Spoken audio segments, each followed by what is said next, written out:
Welcome back to another video. If you are new here, welcome. My name is Jazz. I'm so glad you found my channel where I talk about all things fitness, business, locks, and just life in general. And if you are not new here, please do me a favor, go ahead and hit that subscribe button. It would be much appreciated. So let's go ahead and get into the video. So for this video today, I'm going to be doing a lock Q&A.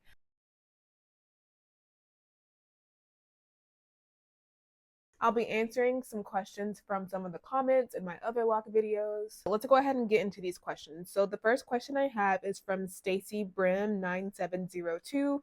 So in your comment, you mentioned that you are still a loose natural, but you are considering micro locks and you are knee deep into YouTube research. Girl, same. That is exactly what I did when I was thinking about starting locks. One of the reasons I'm considering micro locks is to have ease with maintaining my hair. I need a workout friendly style. I sweat working out. I sweat in my head, even taking a hot bath. Is that okay with locks? In some videos, folks talk about always keeping your hair dry until the locks mature. There's just mixed information out there. So you were exactly right. There's so much mixed information about getting your locks wet, especially when they have not yet matured. So for the first part of your question about working out, that is one of the main reasons that I was considering getting locks. So I'm a trainer, I work out a lot, and I also am a scalp sweater. So I have that same issue. In my opinion, I am not a professional, but in my opinion, locks are a great workout friendly style. Now, when it comes to keeping your locks dry until they mature, in my opinion, that is just not realistic because number one, we have to wash our hair. We have to keep our hair clean. We have to keep our scalp clean. That is super important for just overall general hair health. And it's just not realistic or sanitary to avoid water. And I also think that it is not healthy to avoid working out just so that you do not sweat in your scalp. I know as Black women, that's something that we have struggled with for generations upon generations. There are so many of us that have avoided the gym and working out because we do not want to mess up our hairstyles. But of course, as a trainer, I cannot encourage Black women to skip out on working out just so that they can upkeep their hairstyles. So again, to me, it just does not make sense to try to avoid water even in the early stages of your locks. Especially since I retie and I interlock my hair, I do not have that issue. Now, in the beginning of my journey, I did attempt to palm roll my hair, and that was definitely a huge fail. It did not last, and as soon as I sweated it in my hair, my retwist did start to unravel. It was a mess. But especially as long as you are interlocking your new growth, then that really shouldn't be an issue. So 100% locks are workout friendly, and no, you should not avoid water, even though a lot of people say that you should. And then my girl Stacy also had a question asking me how long my reties take. So my reties, it really does depend. So on days when I am not feeling lazy, if I can do it straight through, if I do it in one sitting, then I can get it done in about 2 to 2.5 hours. And if I am lazy, I might do like 30 minutes here, 30 minutes there, and get it done over the course of a couple days. Now, it definitely took me time and practice to be able to get it done in that time frame. When I first started, it took me a solid, maybe like 4 or 5 hours just because I was so slow at retying and interlocking. And now that I've been doing this for over 4 years, I can do it so much more quicker. So I really have drastically cut my time down now that I'm getting so good and fast at it. Now, my next questions are going to come from my girl, Shayla Byrne 9403. Girl, you left so many questions on my post. Thank you so much. I will definitely be answering all of these questions. So the first question you had was, what are your favorite lock products? Okay, so for me, my lock routine is so bare minimum and simple, and I just don't use that many products. I use a shampoo, whatever I can find, like at TJ Maxx or Ross for the low.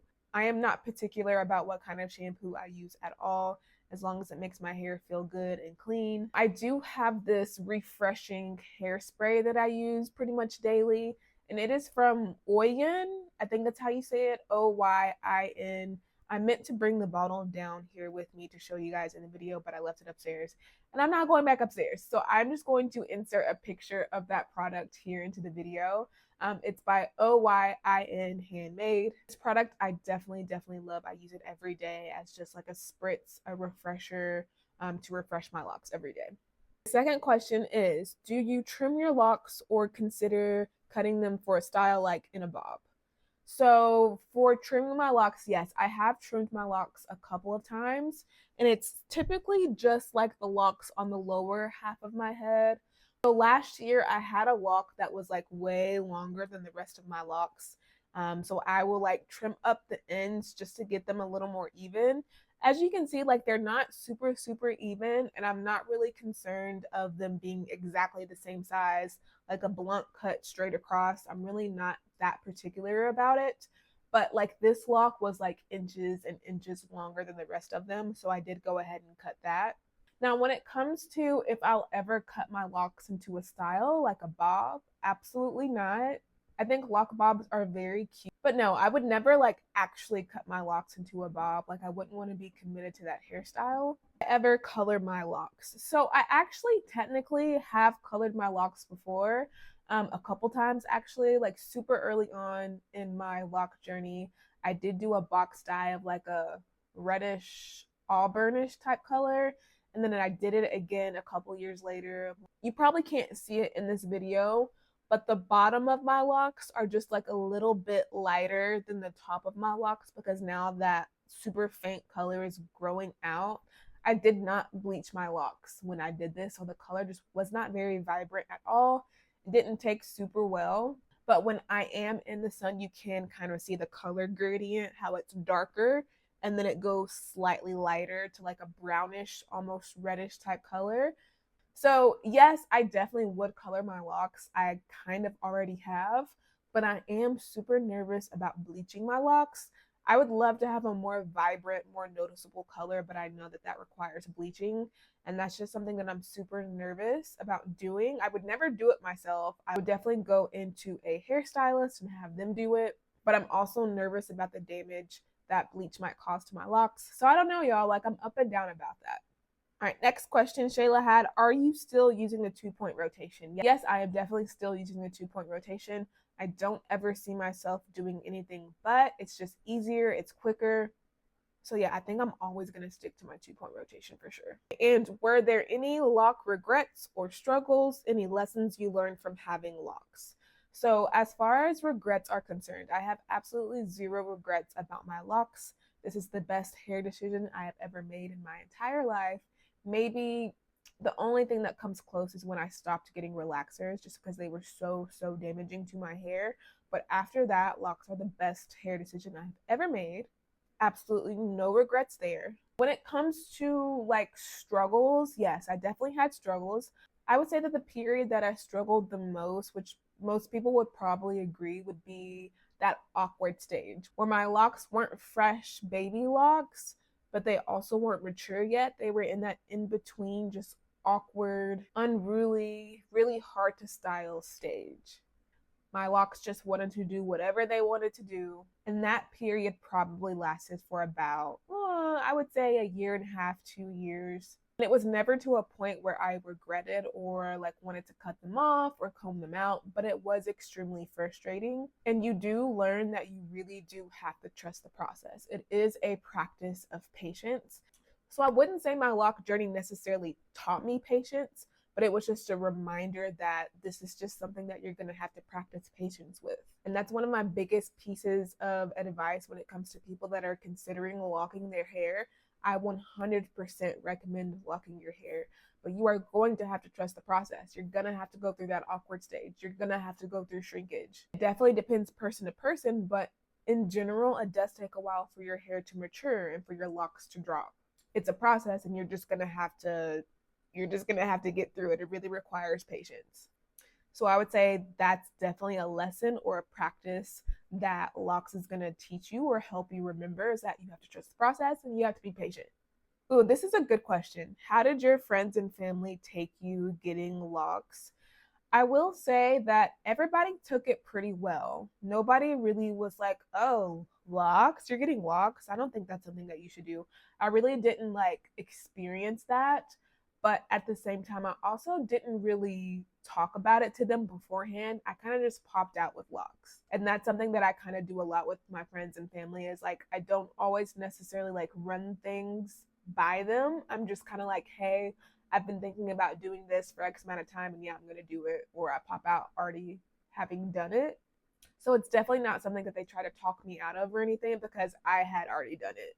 But when I did pop out with my locks, I got really good feedback from pretty much everyone. I can't think of one negative comment that I got from friends, family, my husband. Like, everyone welcomed it with open arms. Everybody thought it looked great on me. I know that everyone is not that lucky. So for whoever is watching this that is thinking about starting your locks and is kind of nervous about what your family's going to say, I can't promise that they won't say anything negative. In my experience, I did not have any negative comments about starting locks. Thank God. All right, next question. Things you would do differently if you started over, and have I ever thought about starting over? So for the first question, no, let me answer the second question first. So, have I ever thought about starting over? Yes, I have thought about starting over. And I think the thing that makes me think about starting over is I kind of want my locks to be bigger. Now, I really like this size, but I am just a little bit curious about what my hair would look like with just a tiny bit, just a little bit thicker locks. And if I had to start over, that would be the thing that I would do differently, is get bigger locks. Now, I definitely wouldn't want them super chunky, but maybe if I were to like have my locks maybe twice the size of what they are, I'm super curious to see what my hair would look like that. And then the other thing that I would do differently, there's just not much that I would do differently. I've been very pleased and happy with how my hair turned out.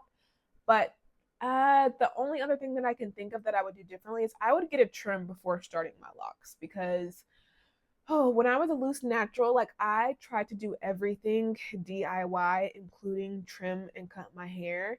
And I know that a lot of people do that, but I think just for me and for my skill level, I should not have been taking scissors to my hair at all. And so the trims and the cuts that I tried to do on my own hair just did not turn out very well.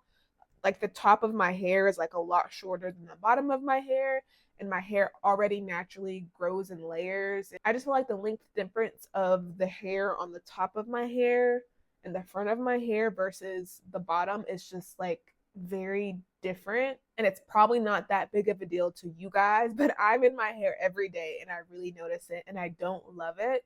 So if I were to do something different, I would go to the hair shop and I would get my hair trimmed, would get it evened out just a little bit more. So I actually don't know if I would ever actually start over. I just feel like this has been such a work in progress. I've been at it for 4 years and I'm finally starting to get some length, and I really do love my hair. So I don't know. I mean, maybe I might have a different answer in 4 more years, but at this point, I don't actually see myself starting over. But again, you never know what could happen in 4 or 5 more years. I might be ready for a change. I might want to cut my locks off. I might want to comb them out. But I think even if I did start over, or even if I did comb them out, I would only leave my hair loose temporarily. And then I think that I would always come back to locks. I just feel like locks is the style for me. It looks great on me. It works with my lifestyle. So I don't know that I would ever like get away from locks permanently. I think it's just a style that I will always come back to. And for the very last question, this is a question that is my most frequently asked question. I have a couple videos back, I actually did a lock count video. So if you watch that video, you already have the answer. But just in case this is the first video you're seeing of mine and you're wondering how many locks I have, just because this is the most frequently asked question that I get, I have 150 locks, even exactly. So this is what 150 locks looks like on me personally. I always like to make a disclaimer and say that everyone has different hair, everyone has different curl patterns, different density, different thickness. So 150 locks could look way different on you than it does on me.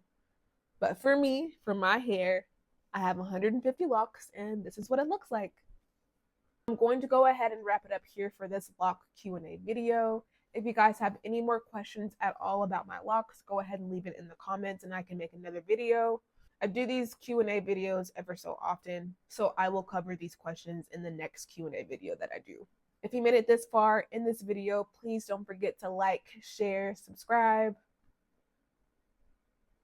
all that good stuff. Again, thank you so much for joining me in this video, and I will see you guys in the next one.